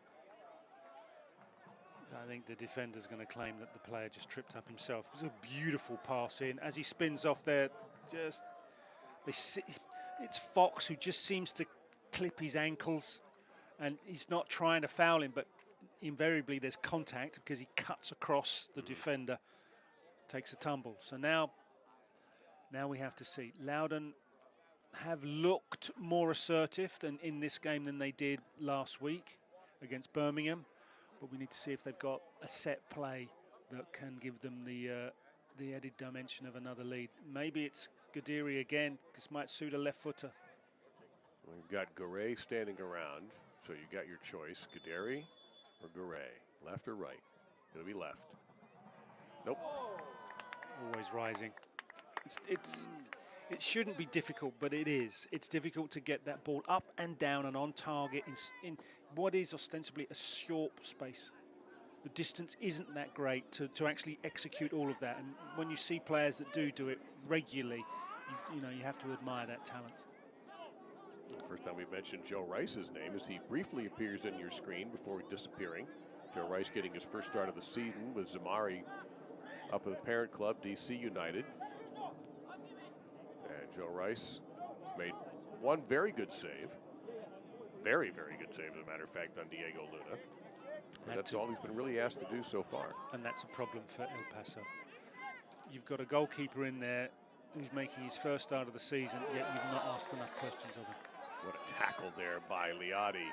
More pressure from Loudoun. That ball didn't quite work out, but so far Loudoun has been much more ambitious than El Paso in the opening 10.5 minutes or so of this second half. There's a few passes that Simonson has made. They haven't quite come off, but it tells me his vision is very good. And what's also telling me is you've got movement ahead of him that allows him to that run from outside to in and that little straight pass. If that had come off, that would have been devastating for Loudoun. Brockbank.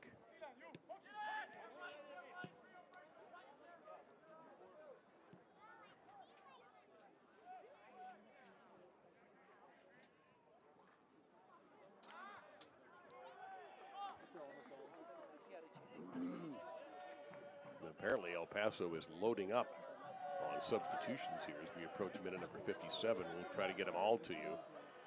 There's going to be a bunch at once, but none of them are named Ryan. Which makes me wonder if he's fit. Why put him on the bench if he's not fit? Well, that's what I was going to ask you. Why even bring him? That's a long trip to bring a guy who's not going to play. It's a very long trip, and you just wonder, has something happened in between here and there? Yeah, it's always possible, but we'll see. It's cheap possession given away. Gadari certainly playing with a lot of confidence right now. Gets off a great pass, shot blocked, and that has to hurt. That was, I think, Luna who took the force of that shot and then knocked him over. Not Luna, but another El Paso player, hard to read the number, but took on that vicious shot almost right around the head. I think it was Cavillo. Yep. Simonson. He's got good feet.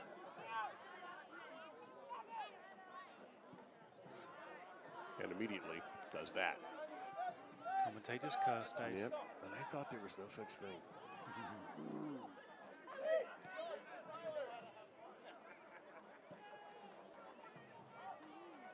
Now perhaps El Paso with an organized build-up. They haven't had a lot of them so far.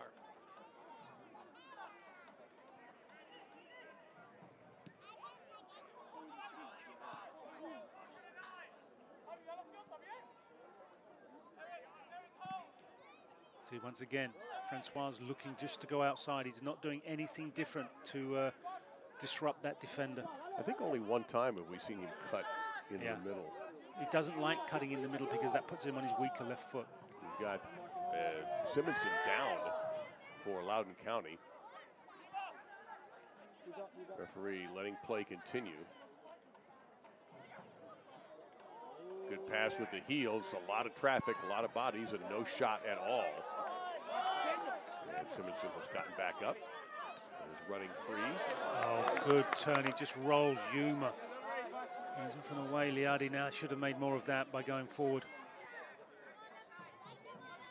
Downs, Diarra. Tracks the defense. Downs, will he go to his left? No, he goes back and middle. An opportunity lost there. You had such a good advantage there, Loudoun, and then they're going to end up going back to their goalkeeper. It's Grant Lillard, number 5, who's back for Loudoun County. He's a central defender.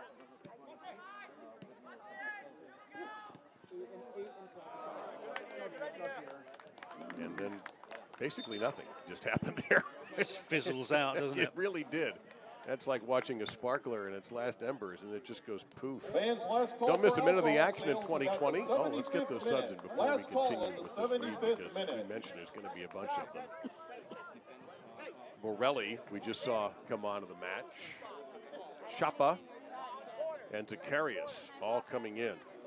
So you saw Hines is leaving. And it looks like Brockbank.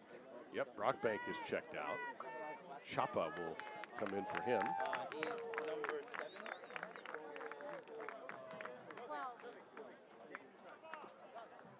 Elder Borelli out of Mexico.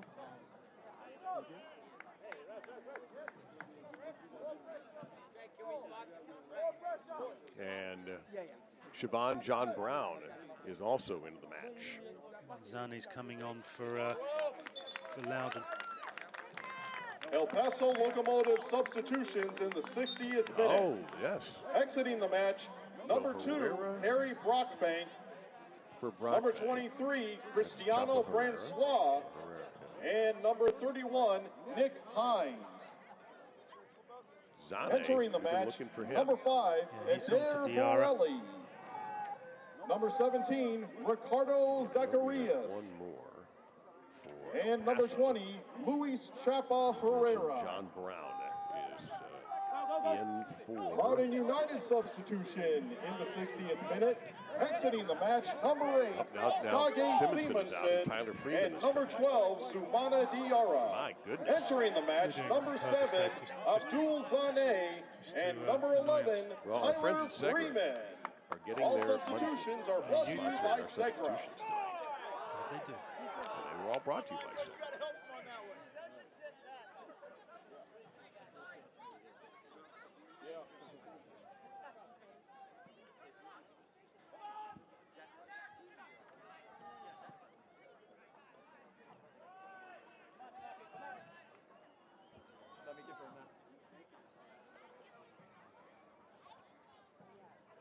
So 5 new players coming on. Let's see how this affects the flow of play. El Paso doing a lot of substituting on the defensive end. This is Luna. They're not taking him out.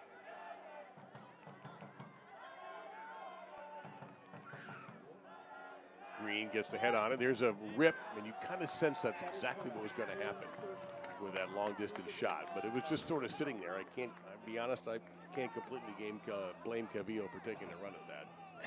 It's going to be it's such a low percentage of a goal from that distance, and he's frustrated, and so he takes the strike. Now, learning patience around the 18-yard area, and look how high. So our friend Lou shows he's on another individual press. Look at this. But you can see, look, they're trying now. They've definitely gone to a higher press, a more energetic press, El Paso. They're going to try and win that ball back sooner and try and catch Loudoun out. We've got fresh legs in there with Zacharias. Number 17, we saw him on the chase. This is dangerous here. You saw Gomez penetrating, but Hope Gunn stayed with him, and now he's no longer in the box. He's just all the way out of it and loses the ball. They got so close and yet so far. And how about the effort on the ground there by Dylan Mares? We've got a player shaken up for Loudoun County, and that's Tyler Freeman yeah. who just came into the match. A little slow getting up. Pressure now Zacharias. And good job there from the backside by Zane, number 7, who had a goal coming off the bench in the 2-1 loss to Birmingham last week on a Sunday for Loudoun County, a match where they were trailing 2-0 until Zane scored, and they did that down a man.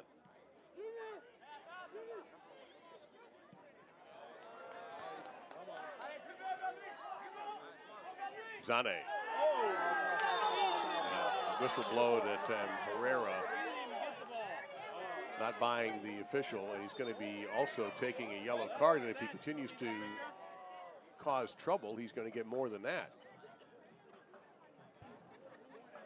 And he's trying to, I don't know if he's trying to get him to confess that he took a dive. That was an interesting conversation. He's looking at it like, come on, you know I didn't do that. You know I didn't try to take your legs out. This will tell us. A yellow card has been issued in the 65th It's a minute lunge. to El Paso Locomotives, number 20, It's not a controlled Luis challenge. Chapa Herrera.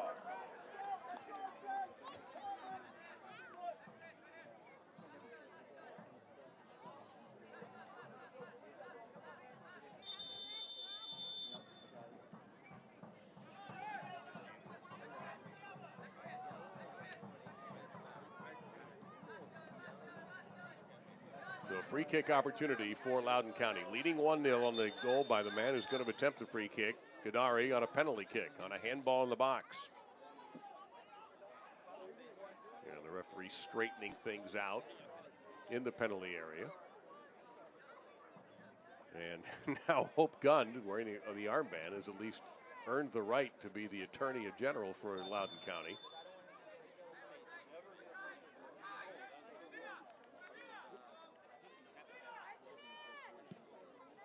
This could be dangerous. Too close to Newton.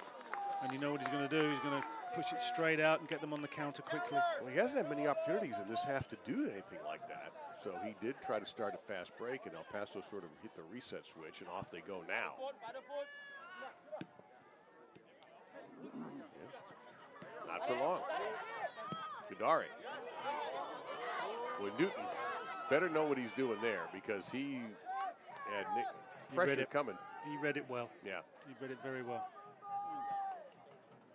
Look at that. Dangerous ball here through. Rice got a piece of it. Does he give it? I think he is, yes. We're going to the penalty spot. This is going to be a foul on Rice. Can lead to a yellow card and a penalty kick. All right, this is one for the replay. The referee making this call from distance, too. Got the ball. That's just it. He gets to the ball first. And I'd be very disappointed as a Loudoun defender. Well, just a quick reminder, if you don't know, VAR not used in the USL Championship. Number 13, so call will stand without review. Our opinions are just that, our opinions. Joe Rice has a chance to make a name for himself. Well, it's Lucho, who was the player knocked down on the attack, with a chance to equalize the game for El Paso. Hesitation. Oh, that's a nasty kick. Wow. That hesitation bought him what he needed, and he buried that in the corner. We are even at 1. Yeah. 2 games I've seen Loudoun United, right? 3 penalties. And it's just that little stutter step in there. And he just allows Joe Rice to push himself to one side, but his body weight's gone too far and he can't recover. El Paso Locomotive goal scored in the 68th minute. So we talked after they took the lead, Loudoun. They're not in a game-winning habit. They've not won for some time now.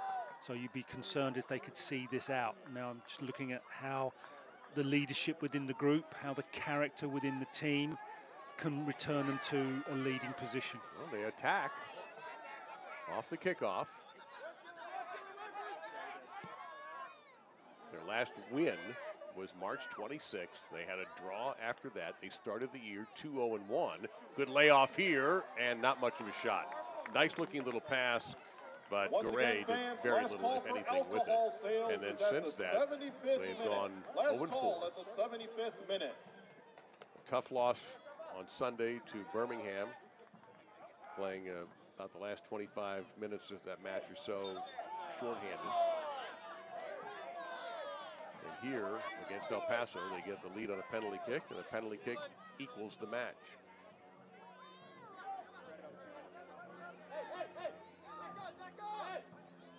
Anyway, what I was about to say before all of that craziness broke out, don't miss a minute of action in 2020, whether your club is on the road or at home. Catch nearly every second of USL League One action on ESPN+, the home of the USL, MLS, La Liga, the Bundesliga, UFC, and more. Sign up today at plus.espn.com.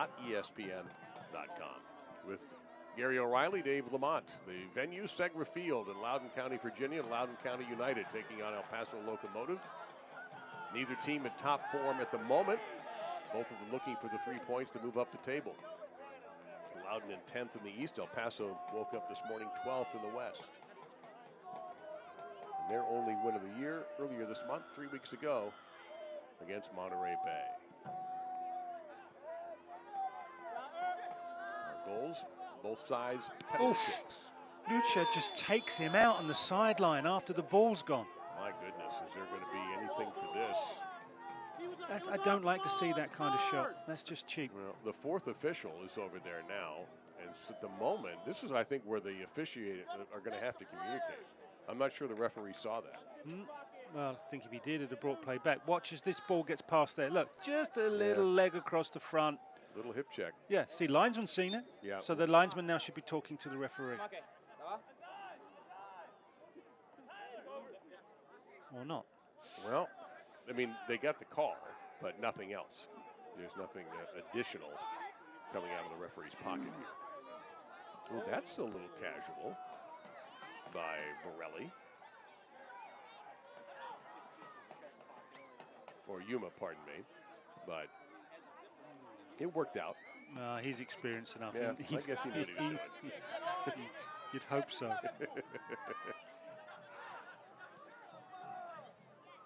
Herrera. And he starts things off for El Paso here. It's a pretty good ball right at the feet of Gomez. He's got Zacharias with him, number 17 to his right. He lays it off toward the middle. Luna, who's dangerous. Luna, now Gomez. Just outside the box, trying to set up for a shot, and instead it's going to be a whistle against El Paso. And Dylan Morris very unhappy with referee Matt Franz. Yeah, and I think he explained his displeasure. Yeah, he sure did. He said, "Don't talk like that to me." And that's just about right.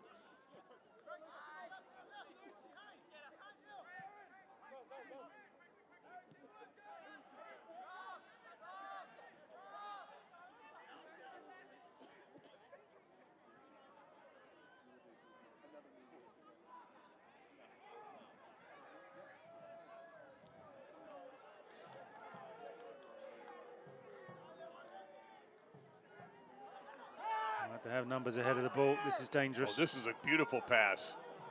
Shot, and Rice in a good position to make a save on the shot by Aaron Gomez. Gomez does not make clean contact with this strike. It's another beautiful through ball that sets up the opportunity. But he just seems to scuff across it. He doesn't look as if he's been on his game today at all, Gomez. They may get another chance here. It's El Paso starting to show up. They turned it back over. They get it right back, and now an opportunity. Gomez as down there with Zacharias. 73rd minute. Oh, and Lucho just was stripped. Number 7 is the guy you want to get started for Loudoun down there at the bottom of your device. Zane, if you can get him his lamp lit, he can be super dangerous. But at the moment, he really hasn't been a factor since coming into the match for Diarra.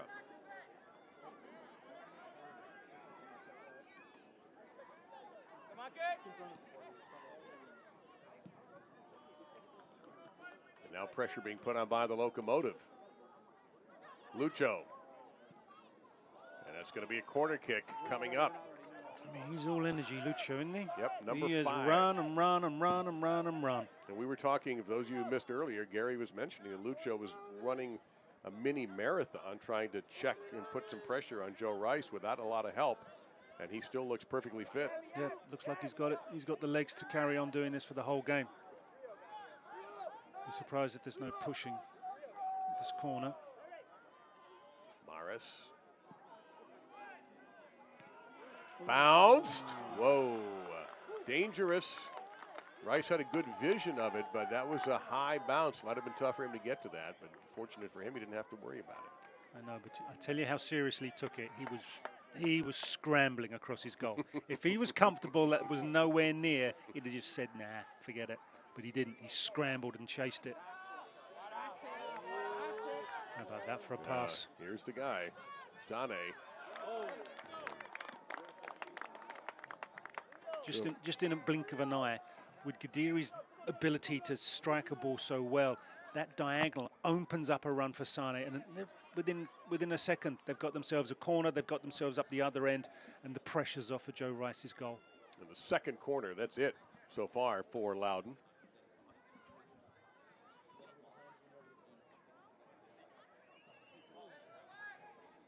So Gadari will go left-footed with this. Will they go a short corner, maybe?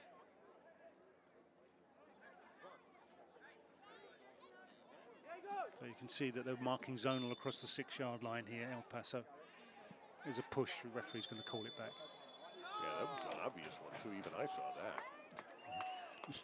Leah, not what we'd call subtle. No.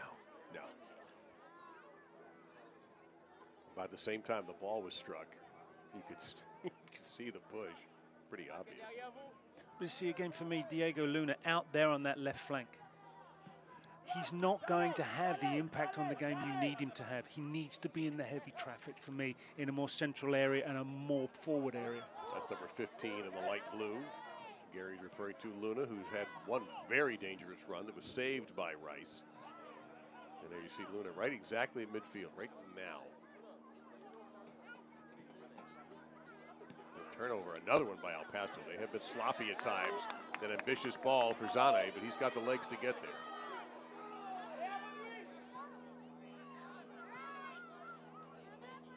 Working with Downs. Samaki off to Zane. Where's his help? Give and go. And he's looking for a trip that would have been a very dangerous free kick, but he gets nothing, and on we go with El Paso ball. It's Herrera and Sane again. Yeah, that's right. They're having their own little duel. Both coming off the bench in this half, and they've had a couple of incidents.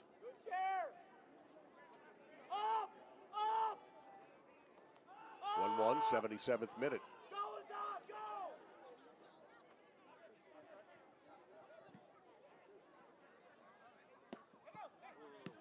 Zacharias. Lillard with a little bit of a bump, but this indeed leads to Zacharias being wide open here on the right-hand side. Lucho, he was begging for the ball, didn't get it. Lillard comes over just in time to intercept it and back safely to the keeper, and Joe Rice gets rid of it. Zakaria, the ball across hits the first defender. Drive you mad. We'll try again. Oh, and that time he got it to the feet of Lucho, but Lucho unable to direct it on goal.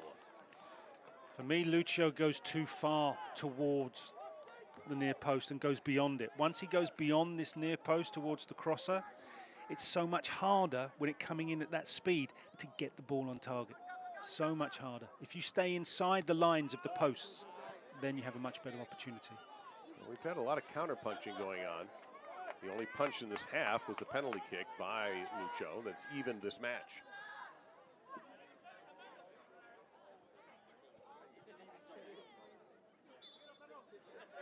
Samaki, he has worked extraordinarily hard for Loudoun County tonight.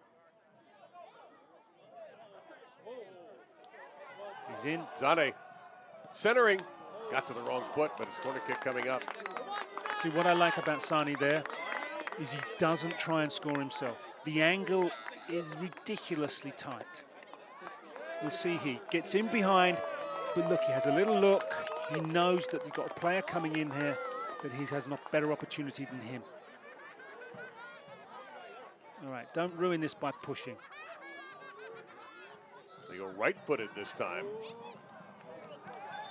And which way are we going with this? It's going to be a goal kick coming up. Gives us a chance to remind you, if you can't watch the match, turn on Sirius XM FC 157, North America's only 24/7 source for engaging soccer talk, including USL All Access, Tuesday nights at 7 Eastern. And hear more live matches from the USL, MLS, English Premier League, and more, all on Sirius XM FC 157 and the Sirius XM app. Know it well. Yeah, some good people on the air there. I agree. Is Rodney Marsh still around? Yes. Not a good person. I'll tell him. I'll explain that. I'll tell him. There's a reason I say that. That's a little history. You see, I was a former striker. So there you go. That's why Rodney is not on the list. However, as a young radio reporter, Rodney was great. I'm not surprised he's found success in broadcasting, I'll tell you that right now. Yeah, Rodney's a character. I'm more of a Ray Hudson guy, let's just say. Oh, Rocky's great too. I got to watch his career in Fort Lauderdale, so. Rowdies and the Strikers. That was a vicious rivalry. Opportunity now for El Paso in the box, breaking free, and a goal. El Paso has taken the lead. There is the dangerous Diego Luna with his second goal of the season, and that's El Paso on top.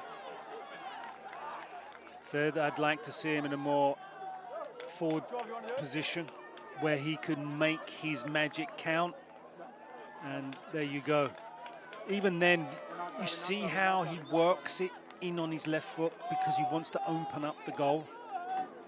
Once he gets set up by, right, little struggle, then he look, he just rolls that from right to left out of the way of Joe Rice.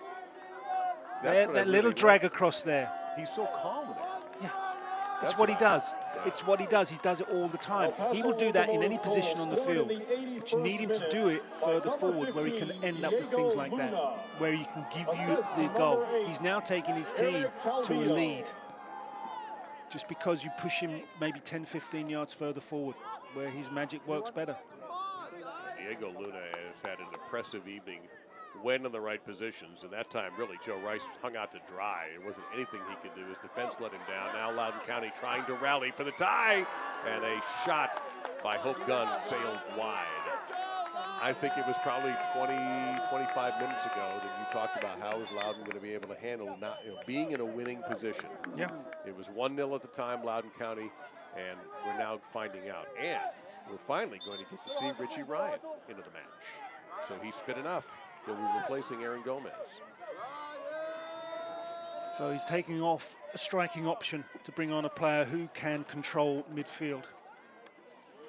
Well, if you're John Hutchinson, this really worked out for you. Yeah. You send him in now, you've got the lead. Substitution in the 82nd minute. Yeah, so exiting the match, that substitution, by the way, brought to Aaron you by Gomez. Segra. Now entering the match, number 6, Richie Just Ryan. Frustrating for Coach All Martin at Loudoun. substitutions are brought to you by His team has Segra. taken the lead and then sacrificed it. It goes back to a mildly controversial penalty kick call against the keeper, Joe Rice. More pressure now here from El Paso. They look to blow this open. It's Luna again, strikes, and a save by Rice. Look at this to keep the ball in play. Is it out? Yes. Oh, no, wait a minute. What's the call here? Because Luna was continuing after the whistle. The referee gives a yellow card, and I assume that's going to be against Luna. Yeah, it looks like Luna got a yellow for that. Well, he's sort of laughing about it, but he kept playing after the whistle as Joe Rice ran over to try to get the ball back to get the thing in motion for Loudoun And County. no, what happened was when Joe Rice went to get the ball, there was contact between him and Luna, and Right. Luna was claiming he was hurt. Oh, that's So, and now we've got Yuma who's saying he's hurt. It's just, this now becomes, at this stage of the game, we'll see how the El Paso players are going to try and manage this. well. Whether they're going to just get a foul, eat the clock, play, They collided, but it didn't appear to be anything. It was an unnecessary collision. Yeah. Didn't see anything come out of the pocket. But Loudoun was sitting on a 1-0 lead at the half, looking to break a 4-game losing streak, and it's starting to come apart. The point I was trying to make was the call on Rice, you could look at a few times, have your own opinion on it. It ended up being a penalty kick that was put in the back of the net by Lucho. And then you saw the beautiful goal by Diego Luna. And suddenly El Paso in a position now to pick up a second win. And these teams would have identical records. If this result holds up, both teams will be 2-5-1. One will walk off the pitch feeling pretty good about themselves. Totally. The other will walk off the pitch utterly devastated if this result holds up.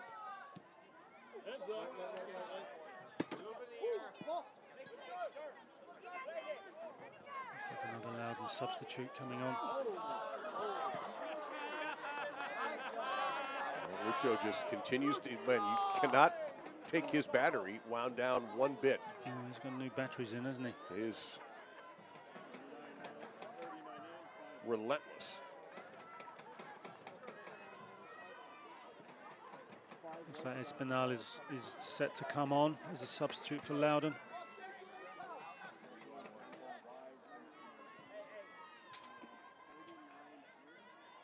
Isaac Espinal. For Lillard. So taking off the central defender. Still waiting for that opportunity to do so. You see Lillard in your picture now, looks over and sees that's his number.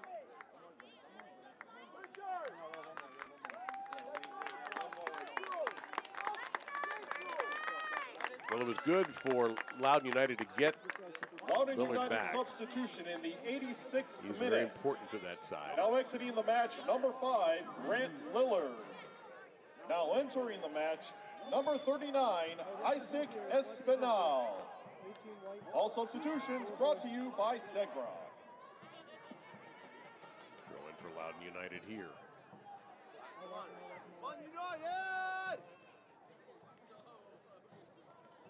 There's some nifty footwork, and here comes a card, I think.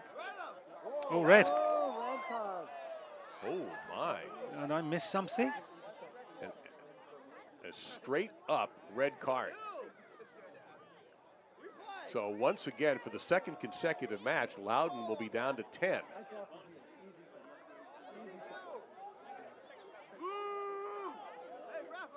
That was a stunning development, as Liati is ejected. And I didn't see exactly what had happened because it was off the ball. It was something right at the corner of the box, and I admit that I didn't see anything that appeared to be vicious, but A red card it was has been issued in the quickly called by 87th Matt minute Franz. to Loudoun United's number 18, And Liati didn't even say much about it. Oh, 18 here. Well, it took a shot at Fox, and it's hard to tell from that angle, but whatever the referee saw was serious enough to draw an immediate ejection.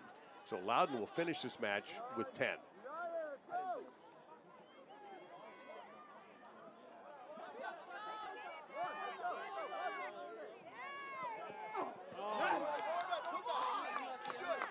And just more frustration for Loudoun. Yeah. It's just building and building and building. You know, as a coach, what can you do about that? You can't do anything. No, something like that. That's the player. As a coach, you have to talk to him individually. You know, and if it's something that he's got to take out of his game. Another turnover. Will this be costly? Here's Zane. Oh, come on. He'll lay it off, but too casually that time.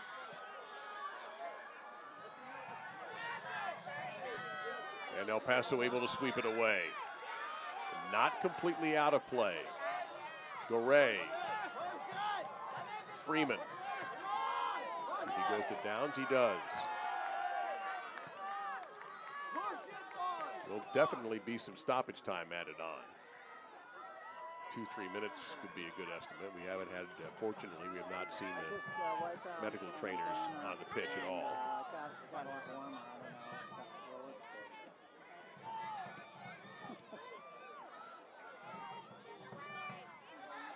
89th minute, Freeman running out of room and loses it. Gets it back and then loses it again. You see the raised arms by Ryan Martin right there in that red sweater as he urges his team on to try to come up with an equalizer and get a point. Maybe Freeman just outside the box. He's taken down. And this will be an opportunity in the waning minutes of this match for Loudoun United to do something here. I think this is the last chance for them to really grab a piece of this game. So do you go directly at the keeper here? Yeah, it depends. I'd like to see how Newton lines his wall up because you've got Freeman there and Samaki. I wonder if Gadiri comes in with the left foot, goes outside and around the wall because you can see that the wall's protecting it, but that Right. Newton's a long way away from that left-hand post there. I don't see Gadiri lined up here at all. No, not at all. Samaki left, Freeman right. It'll be Freeman. He does strike. It's deflected off the wall. And a corner kick coming up in the 90th minute. We'll get our stoppage time notification here any second. And we'll have a few minutes because of all the substitutions we've had. 4 minutes. 4 minutes for Loudoun to try to get the equalizer. Far post. End of the second half. 4 minutes. Oh. Handball. Yep. But it's just outside the box. Yet another yellow. And this will be on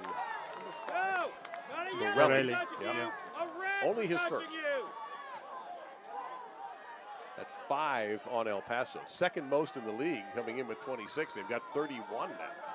But Loudoun has 4, so we've had 9 yellow cards and a straight red on A yellow. yellow card has been issued in the 91st minute. Loudoun El United. Paso Locomotive's Referees may have number a lot of 5, paperwork to Adair catch up on. Morelli. Watch 5 and 7. 5 and 7. Yeah, that's going to be a long email to the league office for sure.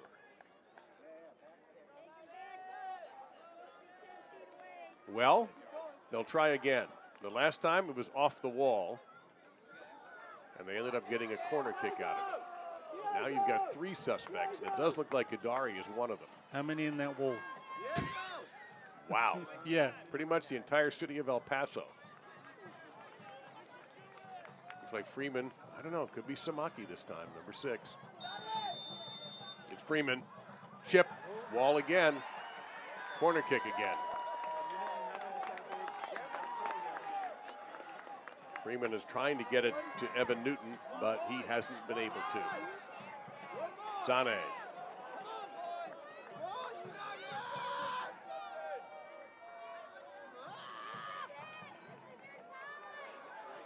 And that's a good aggressive play by Evan Newton. Gets Just- a little kiss on the forehead. Just exactly what you needed. The goalkeeper to come out, dominate the whole area, just pluck the ball out of the air. And you notice here, he's not in a big hurry to distribute the ball this time. What a surprise. Oh, Luna, that's a clever little kick right there. He's got lots of little tricks. And now El Paso will do this, and they'll just eat the clock, and the referee's got to manage it. Well, you could always manage it by just letting the stoppage time leak a little longer. It's a tough balancing act if you're the referee because you understand what you're talking about. At the same time, there was contact, and you just have to still maintain authority and the safety of the players. Get in the corner, get fouled. Well, I guess it'll help, actually. And now, Loudoun United may be breaking out, but they've got to hurry.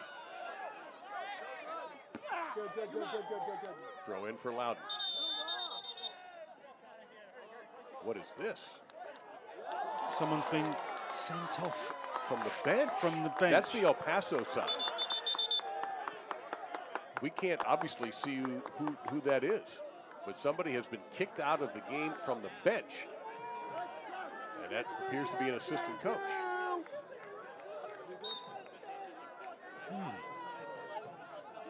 Well, that's a new one.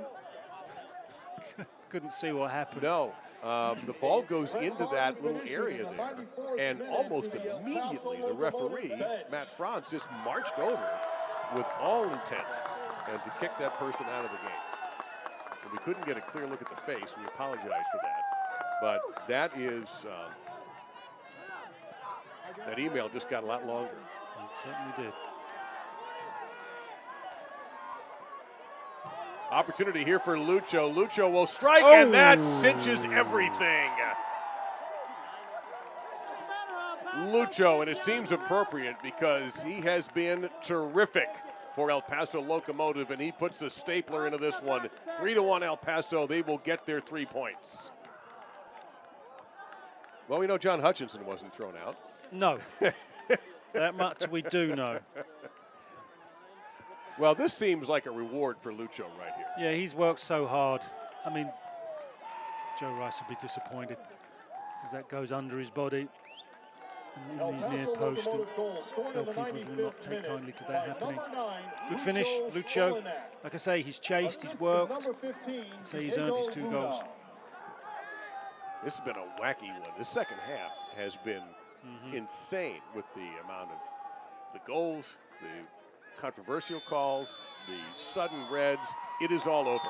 El Paso makes their longest road trip of the season, their first road win of the year, and they end up pulling away from Loudoun, who had the 1-0 lead at the half, that they couldn't hold it up.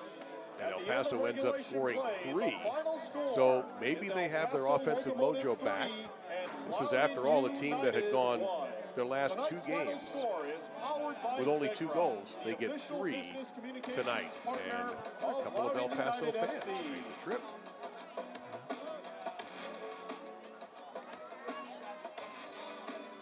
Well, it's been a wild one, to say the least, and we do have our Segra save of the game. It'll be interesting to see what the staff has come up with for a save. I know Joe Rice had a big one early in the match, and this is it. On Luna, what we call in the drama world foreshadowing. Luna attacking the goal, not successfully this time. No, he is a player with a lot of potential, still only a teenager, Diego Luna, but Joe Rice there making sure that he kept, and look, the discussions going on between him and the referee as to the penalty doesn't seem to be acrimonious. No, I mean, at this point, Rice also was hit for 2 other goals, but the match did change because that was the tying goal. And we kind of thought that Rice had an argument that shouldn't have been a penalty kick, but it is in the book. Tonight's final score, presented by Segra, has El Paso winning this one over Loudoun United 3-1. We'll have some post-game looks, some of the highlights, and a lot more to come up. Gary and I return as El Paso gets their first road win, their first win since April 9th. They take down Loudoun United 3-1.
So for Loudoun United, a disappointing evening as it turned out for they and their supporters. They had a 1-0 lead at the half, ended up losing the match 3-1.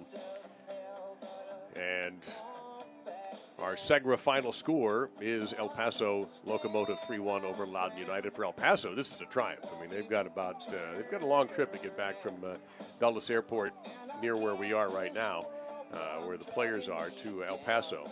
But it will be a much happier trip than if things had gone the other way, as they started to early on when this happened.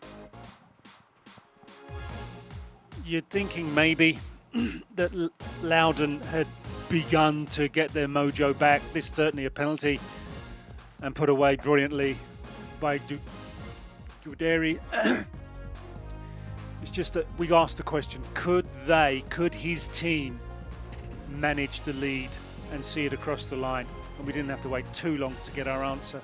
Well, El Paso put on a lot of heat in the final moments, and Diego Luna let us know about his remarkable talent and footwork. And as it turns out, poise would be another adjective I think we can apply to Diego Luna. Poise in that penalty area to maintain his focus. We had opportunities, half chances from Loudoun in the second half, but they weren't able to capitalise. This is the brilliant through ball from Luna. And I think Joe Rice will feel a little bit unfortunate that that's gone against him because he seems to have contact on the ball first. He did. I think that's obvious. He did it. But Lucho, the first of two tonight. And that hesitation worked out. Instead of he who hesitates is lost, he who hesitates wins the ball and wins the point. And here's a brace for Lucho right here. That was pretty much the last thing that happened in this match. And that made it 3-1 for El Paso. The other goal for the Locomotive, the middle goal there, was Luna, who also is magnificent. If you're El Paso, you feel so good about your offense after only 2 goals in the last 3 games. By the way, we have to add a red card on for El Paso for an unidentified member of the coaching staff that was thrown out of the game right near the end by referee Matt Franz. But so some heavy discipline handed out. That means Loudoun is going to have another game with a player unavailable.